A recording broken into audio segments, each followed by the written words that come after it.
नमस्कार दोस्तों, मैं सन्नी हिंदुस्तानी आप सभी का एसके स्टडी में स्वागत करता हूं। तो चलिए, आज 22 जनवरी है। आप लोग को पता होगा कि आज 22 जनवरी है और 22 जनवरी 2024 को तो आज राम जी का प्राण प्रतिष्ठा है। तो इसीलिए आज दीपावली के रूप में हम लोग भी मनाते हैं, मतलब मनाए हैं। तो चलिए, आप सभी राम भक्तों को राम लला की प्राण प्रतिष्ठा की हार्दिक शुभकामनाएं। आप लोग को हर शुभकामनाएं मिले, आप लोग का जितना भी सपना हो सब पूरा हो, सफल हुए। हम यही भगवान से प्रार्थना करते हैं और करते रहेंगे। तो चलिए, आप लोग को आज रामबाण साइंस मॉक टेस्ट बताने जा रहा है, जो बहुत इम्पोर्टेंट और वीवीआई क्वेश्चन है सभी के लिए। जितना भी प्रतियोगिता परीक्षा है, रेलवे, एसएससी, एसएससी जीडी। और आप लोग को एक सूचना बता देते हैं कि एसएससी जीडी का फरवरी में एग्ज़ाम स्टार्ट है, मतलब 10-15 फरवरी से ऐसा नोटिफिकेशन आया है। तो आप लोग को ज़्यादा टाइम नहीं है, आप लोग बढ़िया से तैयारी कीजिए और सिलेक्शन लीजिए। तो चलिए, उससे पहले क्वेश्चन शुरू करने से पहले आप लोग को प्यारा सा मोटिवेशनल लाइन के साथ, उसके बाद फिर क्वेश्चन की ओर चलेंगे। तो चलिए देखते हैं प्यारा सा मोटिवेशनल लाइन क्या है। मेहनत करना बहुत ज़रूरी है दोस्त। मोटिवेशनल लाइन यह है कि मेहनत करना बहुत ज़रूरी है मेरे दोस्त है। ठीक है, मेहनत एक ऐसा रात है जो कि हमें उस महल तक पहुंचाता है, उस महल को हम लोग कामयाबी कहते हैं। ठीक है, तो वही मोटिवेशनल लाइन में दिया है। मेहनत करना बहुत ज़रूरी है मेरे दोस्त। मेहनत एक ऐसा रत्न है जो हमें उस महल तक पहुंचाता है जिसे हम कामयाबी कहते हैं। ठीक है, तो मेहनत उस महल, उस रत्न का नाम है जिसे हम लोग, मेहनत उस रत्न का नाम है, मतलब जिसे हम लोग कामयाबी कहते हैं। ठीक है, तो इसीलिए कहते हैं आप लोग मेहनत बढ़िया से कीजिए और एकदम मस्ती से एंजॉय करके पढ़िए, सिलेक्शन लीजिए। 100% मेहनत कीजिए। 2-4 मिनट ही पढ़िए, लेकिन 2-4 घंटा ही पढ़िए या मिनट पढ़िए, लेकिन पूरा फोकस करके पढ़िए। जितना क्वेश्चन पढ़िए कि याद आ जाए, उतना अगर आ जाएगा एग्ज़ाम में तो कंफर्म ही बना के ऐसा पढ़ाई पढ़ना चाहिए। ये नहीं कि एक क्वेश्चन बनाए मोबाइल चलाना चालू कर दिया, ऐसा नहीं। तो चलिए फिर, तो अब क्वेश्चन की ओर चलते हैं। तो आप सभी को रामलला की हार्दिक शुभकामनाएं, ढेर सारी बधाई। आप लोग का राम जी सब पर कृपा बनाए रखे। तो चलिए क्वेश्चन नंबर 1 की ओर चलते हैं। ठीक है, ये मोस्ट इम्पोर्टेंट क्वेश्चन है। एसएससी जीडी रेलवे जितना भी प्रतियोगिता परीक्षा है सभी के लिए इम्पोर्टेंट है। तो आज हम जानेंगे शॉर्ट ट्रिक के साथ, एकदम बेसिक से बताएंगे। आज 22 जनवरी है, इसीलिए मॉक टेस्ट चालू किए हैं रामबाण।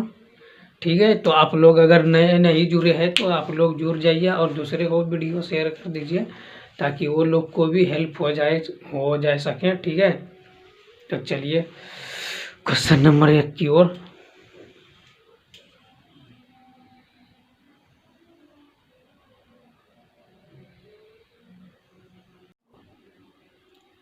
देखिए क्वेश्चन सब है, आप लोग वीडियो रोक कर बनाने का प्रयास कीजिएगा। ठीक है, तो चलिए क्वेश्चन नंबर 1 की ओर देखते हैं क्या कहता है।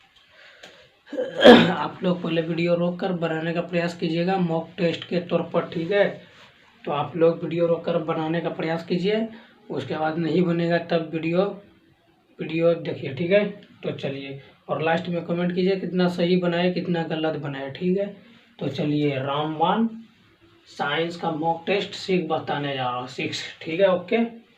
चलिए क्वेश्चन नंबर 1 की ओर देखते हैं क्या कहता है। सोडियम हाइड्रोक्साइड है, कमजोर अम्ल है या कमजोर क्षार है, मजबूत अम्ल है, मजबूत क्षार है। ठीक है, तो चलिए पहले सोडियम हाइड्रोक्साइड का सूत्र क्या होता है मालूम है? सोडियम हाइड्रोक्साइड का NaOH। ठीक है, ये होता है सूत्र, होता है सोडियम हाइड्रोक्साइड का। ठीक है, तो सोडियम सोडियम हाइड्रोक्साइड का अगर क्वेश्चन में पूछेगा कि सोडियम हाइड्रोक्साइड का रासायनिक सूत्र क्या होता है, तो NaOH रासायनिक सूत्र होता है। ठीक है, तो पूछा क्या गया है, सोडियम हाइड्रोक्साइड यानी सोडियम हाइड्रोक्साइड क्या है, क्षार है, अम्ल है, या कमजोर क्षार है, या मजबूत अम्ल है। ठीक है, तो वही पूछ रहा है। ऑप्शन देखिए, कमजोर अम्ल, कमजोर क्षार, मजबूत अम्ल, मजबूत क्षार। ठीक है, तो ये जो सोडियम ऑक्साइड जो है ये क्षार है। ठीक है, सोडियम ऑक्साइड जो है, sodium oxide NaOH, sodium oxide तो सोडियम ऑक्साइड जो है क्षार है। कौन सा क्षार है, मजबूत क्षार है। ठीक है, सोडियम हाइड्रोक्साइड एक क्षार है, किस प्रकार का क्षार है, तो मजबूत क्षार है। ठीक है, तो चलिए क्वेश्चन नंबर 2 की ओर देखिए क्या कह रहा है। दाब के लिए सूत्र। ठीक है, दाब के लिए सूत्र, तो आप लोग भी क्वेश्चन देखिए कि दाब के लिए सूत्र क्या होता है, बल बटे क्षेत्रफल, क्षेत्रफल बटे बल, बल गुना क्षेत्रफल, नन, मतलब इनमें से कोई नहीं। ठीक है, तो दाब बराबर सूत्र क्या होता है, तो आप लोग अगर जानते हैं तो कमेंट कीजिए, नहीं जानते तो बताते हैं। देखिए, दाब बराबर सूत्र होता है बल बटे क्षेत्रफल। ठीक है,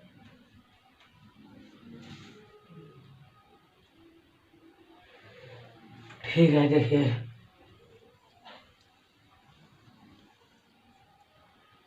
दाब बराबर सूत्र होता है बल बटे क्षेत्रफल। ठीक है, तो option number A right answer.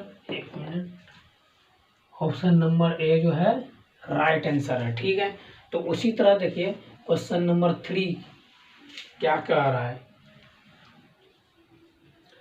एक पट्टी पर स्थित एक जल बूंद पट्टी का वारिप सिराओं का अपतित प्रतिबिंब बनाती है के कारण, यानी बोल रहा है कि अवर्तित प्रतिबिंब बनाती है, तो किनके कारण से बनाती है। ठीक है, ठीक है, अवर्तित प्रतिबिंब जो बनाती है तो किनके कारण से बनाती है, यही पूछा गया। ठीक है, तो अपवर्तन के कारण, या विकिरण के कारण, रेखीय संचरण कारण, या परावर्तन के कारण। ठीक है, तो आप लोग अगर क्लास 10 में पढ़े होंगे तो आप लोग इसका जवाब जरूर दे दीजिएगा। जब भी देखिए, जब एक पट्टी स्थित, जब एक जल बूंद रहे और पट्टी का बारीक जो है सिराओं का आवर्तित प्रतिबिंब बनाती है, आवर्तित प्रतिबिंब बनाती है, तो इसका ऑप्शन हो जाएगा अपवर्तन। ठीक है, अपवर्तन के कारण ही आवर्तित प्रतिबिंब बनती है। ठीक है, यहाँ तक तो बात क्लियर है।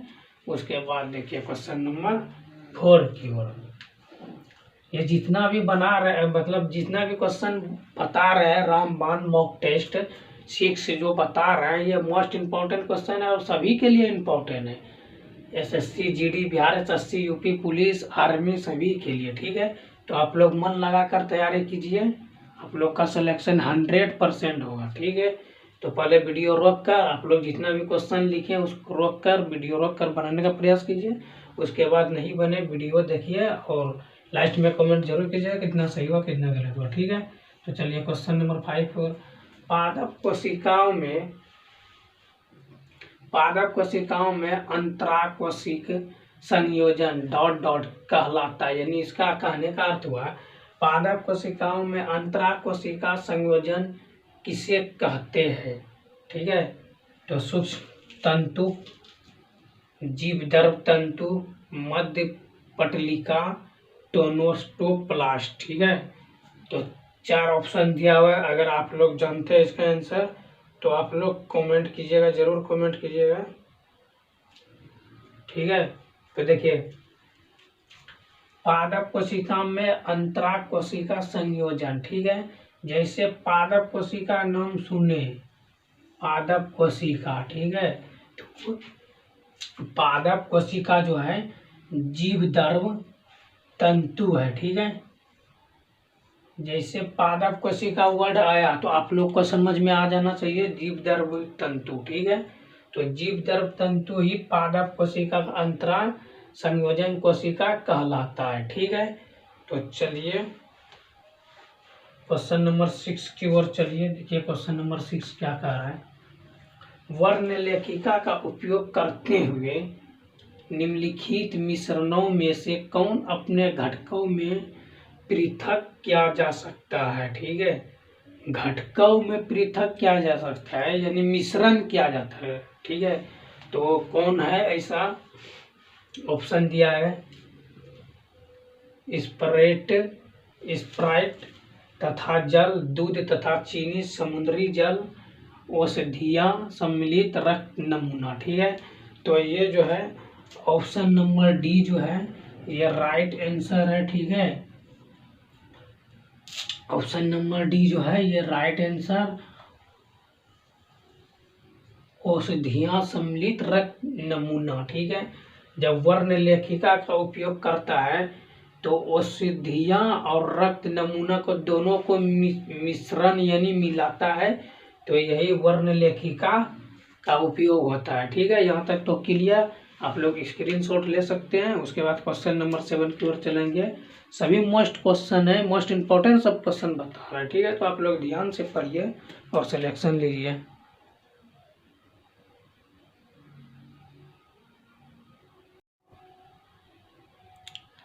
देखिए क्वेश्चन लिख दिए हैं, आप लोग स्क्रीन वीडियो रोक कर बनाने का प्रयास कीजिएगा। चलिए क्वेश्चन नंबर 7 की ओर, ठीक है।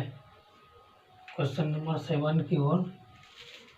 इससे पहले आप लोग अगर सच्चा राम भक्त है तो आप लोग कमेंट में जय श्री राम लिखे, क्योंकि आज 22 जनवरी है और राम जी का प्राण प्रतिष्ठा है, तो इसलिए आप लोग जय श्री राम कमेंट में लिखे। अगर सच्चे भक्त है और हिंदू है तो जय श्री राम लिखने में क्या दिक्कत है, लिखिए। तो चलिए क्वेश्चन नंबर 7 की ओर। जब इलेक्ट्रोड को पानी में रखा जाता है तथा उसमें विद्युत धारा प्रवाहित की जाती है तो ऑक्सीजन के बुलबुले के समीप निर्मित होते हैं, ठीक है। क्वेश्चन कह रहा है कि जब इलेक्ट्रोड को पानी में रखा जाता है, इलेक्ट्रोड को पानी में रखा जाता है, उसके बाद उसमें विद्युत प्रवाहित की जाती है, ठीक है। तो ऑक्सीजन यानी हवा जो उसका मतलब मान के चलिए कि कोई पानी में मतलब इलेक्ट्रोड यानी क्षार कुछ पानी में रख देगा, उसमें विद्युत प्रवाहित करेगा तो हीट होगा, तो बुलबुला सब पानी ऊपर गर्म होगा ना। तो वही पूछ रहा है, इलेक्ट्रोड को पानी में रखा जाता है तथा उसमें विद्युत धारा प्रवाहित किया जाता है। इलेक्ट्रोड को पानी में रखने के बाद विद्युत धारा प्रवाहित किया जाता है, तो उसके बाद पूछ रहा है ऑक्सीजन के बुलबुले किसके समीप होता है, दोनों सिरों या ऋणात्मक सिरे धनात्मक सिरे, किनारों ऋणात्मक सिरे, यानी पूछ रहा है जैसे बैटरी जानते हैं आप, बैटरी देखे होंगे, एक बगल इधर रहता है प्लस, एक बगल रहता है माइनस। उसमें जब बैटरी का पानी दिया जाता है तब वो विद्युत उत्पन्न करता है, तो वही पूछ रहा है कि या ऋणात्मक कर रहा है या निगेटिव कर रहा है या पॉजिटिव कर रहा है या दोनों कर रहा है या कोई नहीं कर रहा, ठीक है, यही पूछ रहा है। तो देखिए जब भी ऑक्सीजन बुलबुला सा होगा तब उसका जो है धनात्मक सिरे के समीप निर्मित होगा, यानी धनात्मक यानी प्लस वाला जो रहता है, आप लोग देखे होंगे ऐसा बैटरी जो रहता है, बैटरी ऐसा इधर प्लस रहता है इधर माइनस होता है, तब इसमें जो पानी दिया जाता है, जो पानी इसमें जो रहता है मतलब बुलबुली जो पारता है, तो हमेशा ये प्लस का ही निर्माण हो, ठीक है, बुलबुले के समीप निर्मित होता है, यानी प्लस यानी धनात्मक सिरे, इसको बोलते हैं धनात्मक प्लस को धनात्मक और इसको ऋणात्मक, ठीक है। तो चलिए तो सबसे समीप्त यानी धनात्मक सिरे हो गया। ठीक है, तो आप लोग समझ लिए कैसे हुआ। तो उसके बाद क्वेश्चन नंबर 8 की ओर चलते हैं। जाइलम एवं फ्लोएम है, डॉट डॉट दिया है। जाइलम और फ्लोएम क्या है? सहायक उत्तक है, वर्धन उत्तक है, रक्षी उत्तक है, चालक उत्तक है। अगर आप लोग जानते हैं तो आप लोग कमेंट कीजिए। चलिए, जाइलम और फ्लोएम जो है चालक उत्तक है। ठीक है, चालक उत्तक। ठीक है, जाइलम और फ्लोएम जो है वह चालक उत्तक कहलाता है। ठीक है, तो चलिए क्वेश्चन नंबर 9 की ओर चलते हैं। बहुमूर्तिदर्शी इस अवधारणा पर आधारित होता है। ठीक है, बहुमूर्तिदर्शी जो है किस अवधारणा पर आधारित होता है? ठीक है, इस लिखा है इस अवधारणा पर आधारित होता है। यानी कहने का अर्थ हुआ कि बहुमूर्ति जो है, बहुमूर्तिदर्शी जो है वो किस पर आधारित होता है? परावर्तन पर या बहुलित परावर्तन पर, अपवर्तन पर या प्रकीर्णन पर। 4 ऑप्शन दिया है। तो अगर आप लोग जानते हैं तो कमेंट कीजिए, नहीं जानते हैं तो जानने का प्रयास कीजिए और जान लीजिए। ठीक है, देखिए बहुमूर्ति जो है बहुमूर्ति, ठीक है, बहुमूर्तिदर्शी अवधारणा पर आधारित है। यानी बहुमूर्तिदर्शी जो है एक आदमी का नाम है। ठीक है, तो उसी तरह देखिए बहुलित परावर्तन। ठीक है, तो यही हो गया आपका आंसर। बहुमूर्तिदर्शी जो है बहुलित परावर्तन पे आधारित है। ठीक है, बहुलित परावर्तन पे आधारित है। कौन, अगर क्वेश्चन आएगा बहुलित परावर्तन पर आधारित कौन है, तो यहाँ पे देखिए कौन है, बहुमूर्तिदर्शी, वो बहुलित परावर्तन पे आधारित है। ठीक है, तो चलिए क्वेश्चन नंबर 10 देखिए क्या कह रहा है। वन्य जीव संरक्षण अधिनियम वर्ष में अधिनियमित किया गया था। ठीक है, मतलब पूछ रहा है वन जीव संरक्षण जो है, वन जीव संरक्षण यानी वन में जो जीव सब रहता है उसका रक्षा करने का अधिनियम कब लागू किया था? मतलब आधारित अधिनियमित कब किया था, यानी लागू कब किया था कि इस इतना ईस्वी से वन जीव जितना है उसका संरक्षण करना है, यानी रक्षा करना है। ठीक है, तो ऑप्शन दिया 1962, 1972, 1974, 1968। तो ऑप्शन नंबर बी जो है ये राइट आंसर है। ठीक है, बी जो है राइट आंसर है। 1972 में वन्य जीव संरक्षण अधिनियम वर्ष 1972 में अधिनियमित किया गया था। ठीक है, ओके। चलिए क्वेश्चन नंबर 11 देखिए। यौगिक जो रोगजनक जीवाणु के विकास को नष्ट या रुद्र करते हैं डॉट डॉट क्या कहलाते हैं? ठीक है, तो पूछ रहा है वैसे यौगिक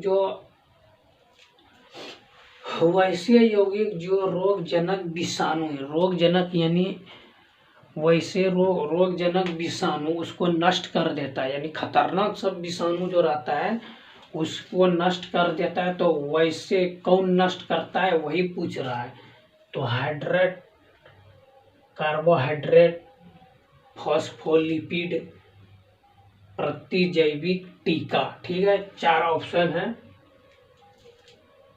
अगर आप लोग जानते हैं तो कमेंट कीजिए, नहीं तो बताते हैं। यौगिक के रोगजनक विषाणु के विकास को नष्ट या रुद्र करते हैं, कौन करता है?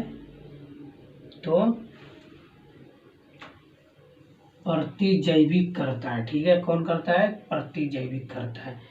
प्रतिजैविक जो है रोगजनक विषाणु को नष्ट करने की क्षमता रखता है। ठीक है, तो चलिए क्वेश्चन नंबर 12 की ओर देखिए। उस कच्चे माल का नाम बताइए जो पशुओं की कोशिकाओं को ऊर्जा प्रदान करता है। ठीक है, मतलब पूछ रहा है कच्चा माल, वैसा कच्चा माल का नाम बताने पूछ रहा है जो पशु की कोशिका, जो पशु के अंदर जो कोशिका होता है उसको ऊर्जा प्रदान यानी उसको शक्ति यानी ताकत उसको प्रदान करता है। ऐसा कौन सा चीज है जो पशु के अंदर जाने के बाद उसको ऊर्जा प्रदान करता है, यानी ताकतवर बना देता है? कौन है? तो भोजन। ठीक है, भोजन खाने से ही उसके अंदर एनर्जी होगा, ऊर्जा होगा, तभी उसको शक्ति आएगी, तभी वो कुछ कर पाएगा। ठीक है, तो ऑप्शन नंबर ए जो है राइट आंसर है। बाकी सब CO2 है, जल है, सूर्य प्रकाश है। CO2 किसका सूत्र होता है? कार्बन डाइऑक्साइड का CO2 सूत्र होता है। ठीक है, चलिए अब क्वेश्चन नंबर 13 देखिए 13 को।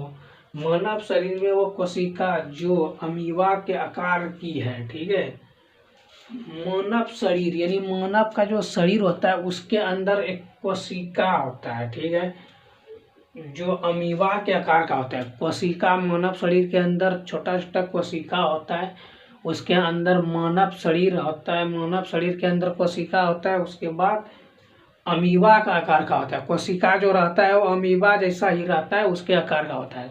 तो इसमें पूछ रहा है, तो वो जो आकार का रहता है मतलब कोशिका रहता है जो मानव शरीर में, वो किस टाइप का कोशिका रहता है? तंत्रिक कोशिका या लाल रक्त कोशिका, श्वेत रक्त कोशिका या पेशी कोशिका? ठीक है, ऑप्शन 4 दिया है।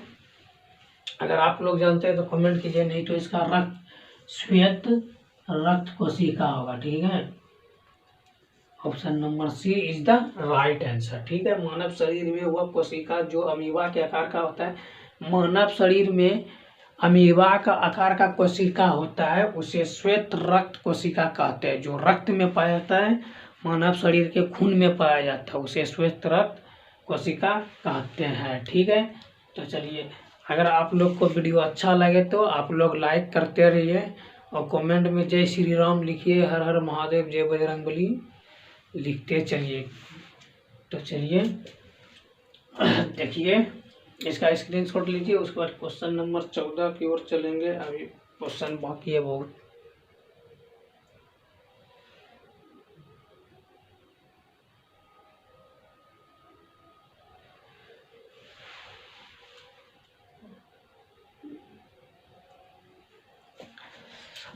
आप लोग को एक सॉन्ग सुनाते हैं जो खेसारी लाल जी ने गाया, बहुत फेमस सॉन्ग है, वायरल।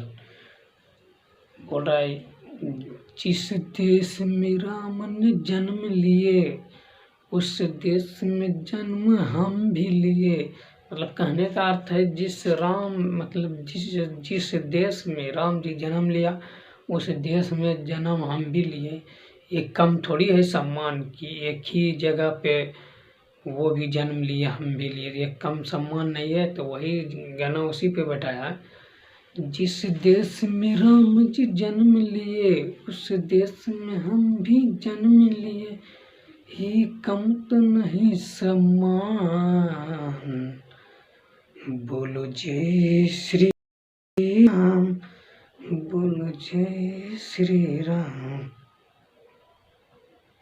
तो चलिए ठीक है, तो आप लोग कमेंट भी कीजिए जय श्री राम, हर हर महादेव।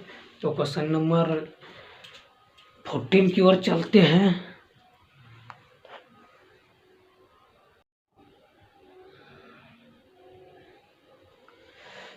चलिए देखिए, 14, 15, 16, 17, 18, 19, 20 क्वेश्चन 20 तक, क्वेश्चन नंबर 20 तक आप लोग वीडियो रोककर बनाने का प्रयास कीजिएगा।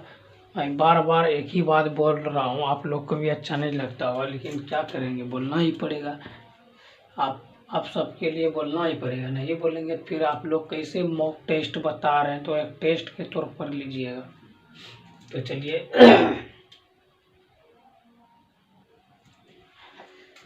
चलिए देखिए, क्वेश्चन नंबर 14 डॉट डॉट है, ये खाली स्थान जिसको बोलते हैं, डॉट डॉट है में लिंगुअल हाइपेन नामक एक एंजाइम होता है। ठीक है, लिंगुअल हाइपक नामक एक एंजाइम होता है जो वसा को विघटित करता है। ठीक है, विघटित करता है। तो छोटी आंत, बड़ी आंत, अमाशय, लार। ठीक है, तो अगर आप लोग जानते हैं तो क्लास 10 में पढ़े होंगे, ये बायोलॉजी का क्वेश्चन है। लिंगुअल लिंगुअल लाइपेज नामक एंजाइम जो होता है वो किस वसा को घटित करता है? तो लार जो है, यहाँ पे खाली स्थान पे लार भराएगा। लार में लिंगुअल लाइपेज नामक एक एंजाइम होता है। इसमें होता है ये जो लिंगो लाइपेज नामक एंजाइम है वो किस में होता है? ठीक है, तो लार में होता है। तो ऑप्शन नंबर डी सही हो गया। ठीक है, लार में लिंगुअल लाइपेज नामक एक एंजाइम होता है जो वसा को विघटित करता है। विघटित मतलब अलग करता है। ठीक है, चलिए क्वेश्चन नंबर 15 देखिए क्या कर रहा है। सौर किरण की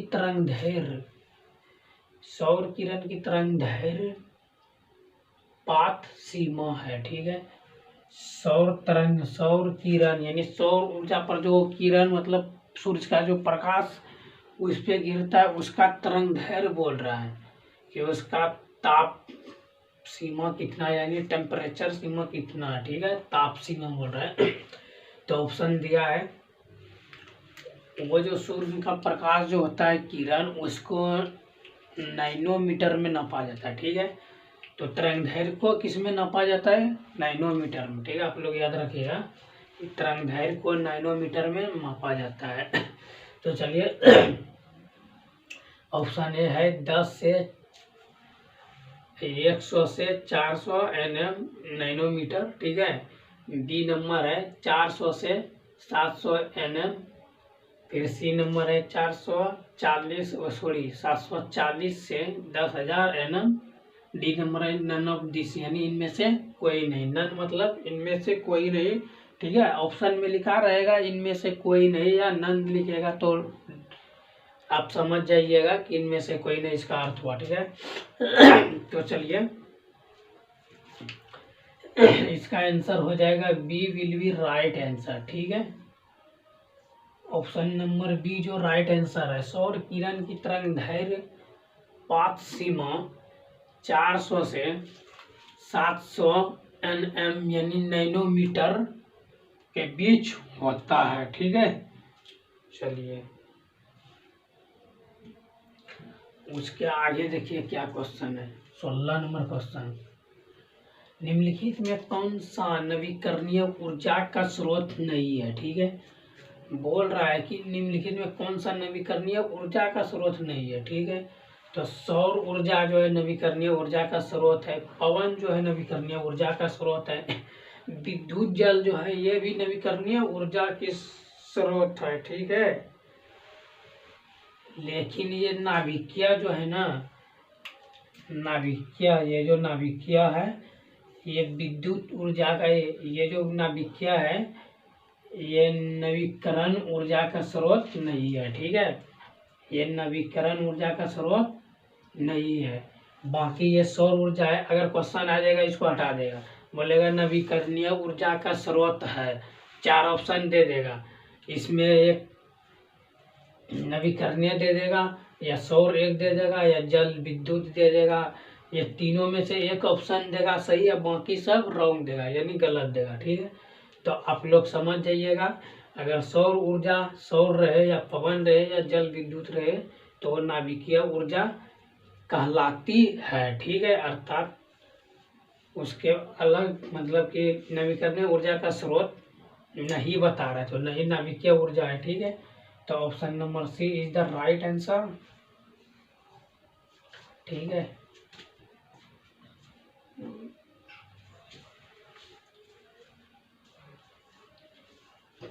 चलिए क्वेश्चन नंबर 17 देखिए। मिल्क ऑफ मैग्नीशियम का पीएच मान लगभग कितना होता है? ठीक है, मिल्क ऑफ मैग्नीशियम का पीएच मान। ठीक है, देखिए पहले मैग्नीशियम का सूत्र क्या होता है? Mg। ठीक है, Mg से मैग्नीशियम को संकेत करते हैं। ठीक है, और उसी में COHL2 लगा दिया जाए तो ये हो जाएगा मिल्क ऑफ मैग्नीशिया का सूत्र हो जाएगा। ठीक है, मैग्नीशियम का होता है Mg और इसी में COLH2 जोड़ दिया जाए तो ये हो जाएगा मैग्नीशिया। ठीक है, और इसमें पूछ रहा है pH मान, इसका pH मान कितना होता है, इसका pH मान जो है 10 होता है। ठीक है, तो option number C is the right answer. ठीक है, उसके बाद देखिए क्वेश्चन नंबर 18 क्या कह रहा है, विद्युत धारा उत्पन्न करने के लिए प्रयुक्त साधन डिवाइस को क्या कहते हैं, यानी साधन ब्रैकेट में डिवाइस दिया है उसको क्या कहते हैं, तो मोटर, जनित्र, एमीटर, धारा मापी। ठीक है, तो अगर आप लोग विद्युत उत्पन्न करते हैं, ठीक है, विद्युत धारा उत्पन्न करने के लिए साधन डिवाइस को क्या कहते हैं। ठीक है, तो विद्युत धारा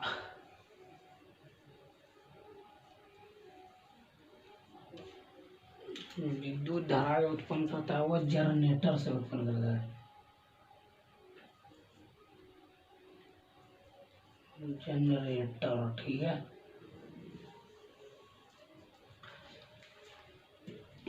आप लोग जानते हैं अगर गांव घर में बिजली नहीं रहता है तो जनरेटर में तेल डालता है, उसके बाद स्टार्ट मारता है, विद्युत उत्पन्न हो जाता है।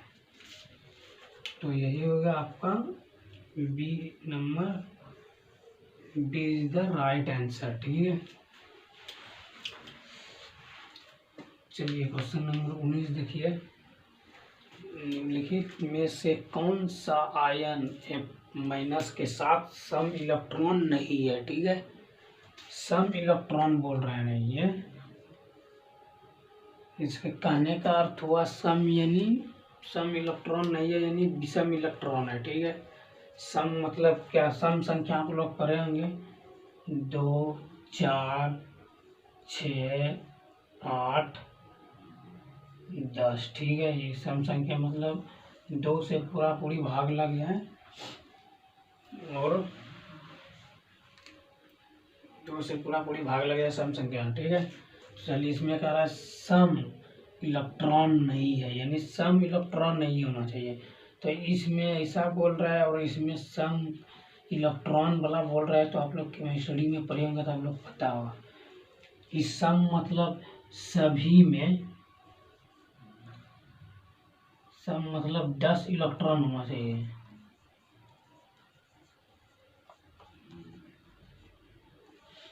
दस इलेक्ट्रॉन यानी सभी में 10 इलेक्ट्रॉन होना चाहिए, सभी में 10 इलेक्ट्रॉन होना चाहिए तभी सम कहलाएगा, और जिसमें 10 इलेक्ट्रॉन नहीं होगा वह विषम कहलाएगा। ठीक है, चलिए क्या यहाँ पे लिखा है, O2 माइनस यानी ऑक्सीजन 2 माइनस, यानी ऑक्सीजन जो है माइनस में है, इसमें 10 इलेक्ट्रॉन है। ठीक है, Na होता है सोडियम, सोडियम प्लस में, इसमें भी 10 इलेक्ट्रॉन है। यानी निकेल, इसमें भी 10 इलेक्ट्रॉन है, यानी N जो है ये नाइट्रोजन है, नाइट्रोजन में 8 इलेक्ट्रॉन होता है।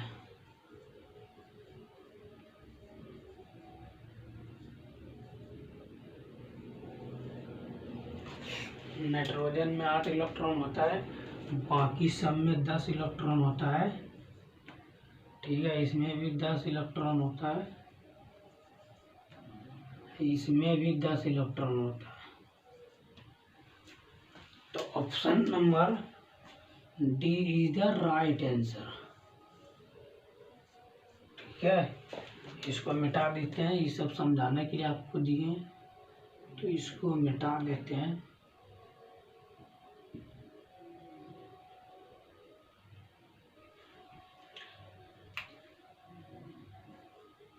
चलिए option number D is the right answer. Okay, इसमें 8 इलेक्ट्रॉन होते हैं, इसीलिए इसका ऑप्शन हो जाएगा डी, नाइट्रोजन। ठीक है, चलिए क्वेश्चन नंबर 20, प्राकृतिक रूप से प्राप्त होने वाले निम्नलिखित अम्लों में से कौन सा अम्ल टमाटर में प्रचुर मात्रा में पाया जाता है। ठीक है, बोल रहा है निम्नलिखित अम्लों में से कौन सा अम्ल टमाटर में पाया जाता है। वो प्रचुर मात्रा यानी अधिक मात्रा में, ठीक है।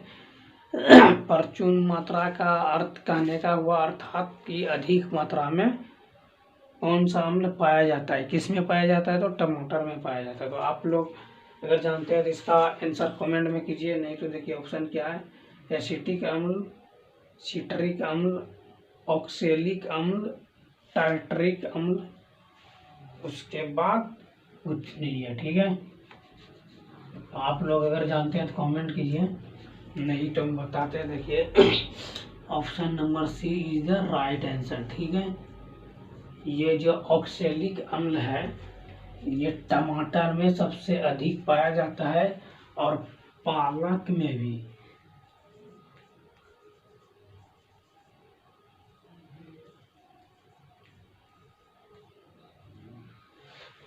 देखिए ये जो टमाटर है सबसे अधिक टमाटर में ऑक्सेलिक अम्ल पाया जाता है और पालक साग में भी सबसे अधिक अम्ल पाया जाता है। ऑक्सेलिक अम्ल पालक साग और टमाटर में दो चीज़ में पाया जाता है, ठीक है।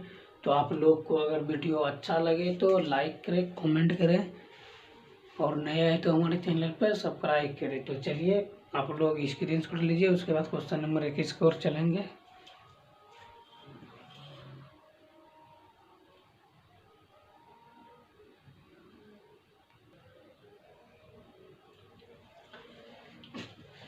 चलिए ये लास्ट क्वेश्चन है, आप लोग को बता देते हैं, ठीक है। तो टोटल में इम्पोर्टेंस ऑफ क्वेश्चन जितना भी महत्वपूर्ण क्वेश्चन था तो टोटल 21 क्वेश्चन सेट किए थे, ठीक है। तो 21 क्वेश्चन सेट किए थे, टोटल महत्वपूर्ण क्वेश्चन है, सभी प्रतियोगिता परीक्षा के लिए इम्पोर्टेंट, वेरी वेरी इम्पोर्टेंट है, बहुत महत्वपूर्ण है। इसको 21 क्वेश्चन को सेट करने में 2-3 घंटा लगा था, 2-3 बुक से लेकर सेट करते हैं, ऐसा नहीं कि एक ही बुक से, तो थोड़ा टाइम लगता है। तो इसके लिए आप लोग भी मेहनत करिए, हम भी आप लोग के साथ मेहनत कर रहे हैं, आप लोग भी कीजिए। तो चलिए लास्ट क्वेश्चन इसको करा देते हैं।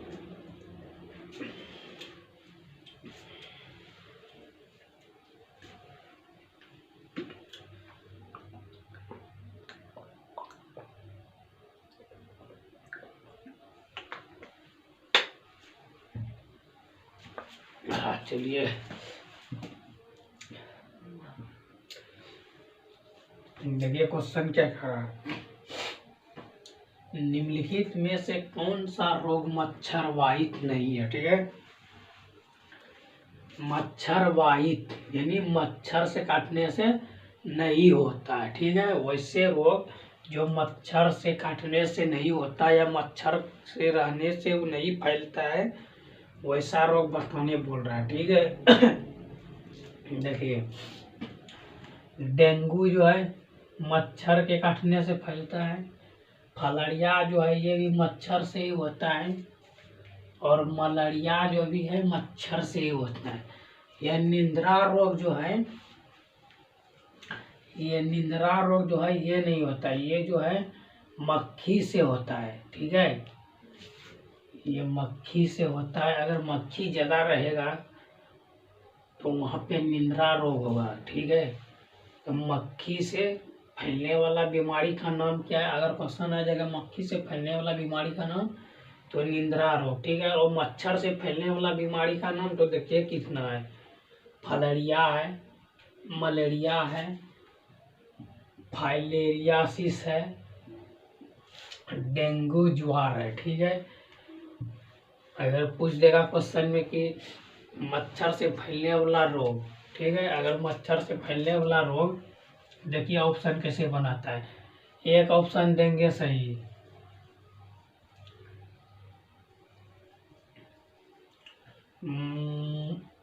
मलेरिया, ठीक है।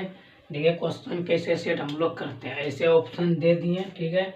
ऑप्शन अब देखिए यहीं पे हम चेंज कर देते हैं, ये हो गया। देखिए दूसरा क्वेश्चन अभी तुरंत बनाते हैं, देखिए कैसे क्वेश्चन बनाते हैं, इसी पे आधारित क्वेश्चन नंबर 22, ठीक है।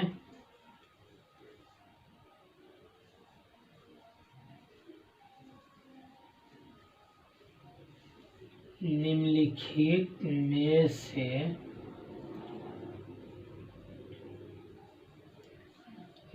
में से कौन सा रोग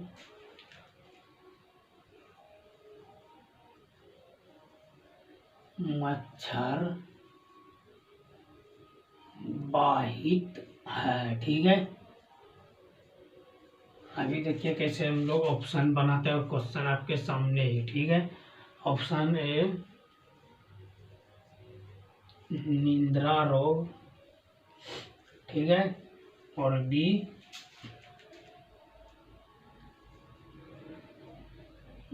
मलेरिया, ठीक है, सी हो गया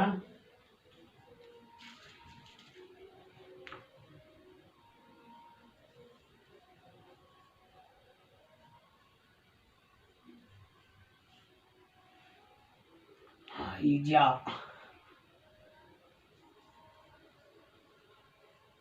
हाइजा, ठीक है, डी हो गया। मान के चलिए कोई नहीं। ठीक है, तो अगर ऐसा क्वेश्चन दे देंगे तो आप लोग क्या मरेगा इसमें आंसर। तो आप लोग को पहले समझाए ऊपर में निम्नलिखित में से वाचित मतलब मच्छर रोग वाचित नहीं है, यानी मच्छर रोग से वाचित नहीं है। ठीक है, तो यहाँ पर क्या बोल रहे हैं, मच्छर रोग से वाचित है। ठीक है, तो मच्छर रोग से वाचित है यानी मच्छर से काटने से कौन बीमारी हो सकता है और कौन नहीं हो सकता है। तो देखिए, मच्छर से काटने से निंद्रा होगा नहीं, ये गलत है। मलेरिया होगा, ये सही है। फिर हैजा होगा, ये भी नहीं होगा, इनमें से कोई नहीं। ठीक है, तो ये तीनों ऑप्शन गलत हो गया और ये बी नंबर ऑप्शन सही हो गया। तो ऐसे क्वेश्चन हम लोग सेट करते हैं और अपना भी दिमाग लगाते हैं। ठीक है, तो चलिए आप लोग को mock importance of question mock test जो है रामबाण मॉक टेस्ट है, आज 22 जनवरी है, तो इसलिए रामबाण मॉक टेस्ट महत्वपूर्ण सब क्वेश्चन इसमें बताएंगे। तो आप लोग जुड़िए। अगर आप लोग नए हैं तो हमारे चैनल पर सब्सक्राइब कर लीजिए। अगर आपका दोस्त लोग भी एसएससी जीडी या बिहार एसएससी बिहार दरोगा किसी भी प्रकार का अन्य प्रतियोगिता परीक्षा जितना भी है किसी भी तैयारी करता है तो आप लोग उसको वीडियो शेयर कीजिए ताकि उसका भी हेल्प हो सके। और फरवरी में स्टार्ट होने वाला है एसएससी जीडी का, तो आप लोग मेहनत कीजिए और बढ़िया से तैयारी कीजिए, एकदम मस्ती से मेहनत कीजिए, इतना खामोशी से कि सफलता शोर मचा दे। ठीक है, तो अगर वीडियो अच्छा लगे तो लाइक करें, शेयर करें, कमेंट करें। ठीक है, थैंक्स फॉर वॉचिंग। तब तक के लिए जय हिंद, जय भारत, जय श्री राम।